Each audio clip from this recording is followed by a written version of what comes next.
কিন্তু আমরা দেখলাম আইন বিল আইনে পরিণত হলো, সংখ্যার জোর দেখিয়ে এমপি বেশি ছিল, বিল আইনে পরিণত হলো। তারপরে আমরা কি দেখলাম, যখন আইনে পরিণত হয়েছে আমাদের রাজ্য সরকারের কোনো উচ্চ বাচ্চ নাই, আমরা সুপ্রিম কোর্টে গিয়ে মামলা করলাম। গতকালকে রাজ্যের মুখ্যমন্ত্রী সম্পূর্ণরূপে মিথ্যাচার করেছে। রাজ্যের মুখ্যমন্ত্রী মামলাতে দাঁড়িয়ে বলছেন যে ওয়াকফের বিরুদ্ধে নাকি রাজ্য সরকার মামলা করেছে।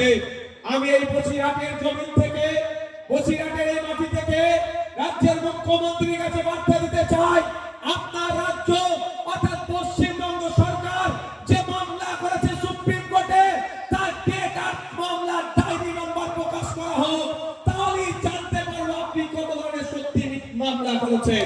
আমি আপনাদের বলছি, মমতা ব্যানার্জি, এই মামলার ডায়েরি হয় সুপ্রিম কোর্টে, মামলার যেমন মামলার নাম্বার বলি তো আমরা, সুপ্রিম কোর্টের ডায়েরি নাম্বার বলে, তাহলে প্রকাশ করতে পারবে না।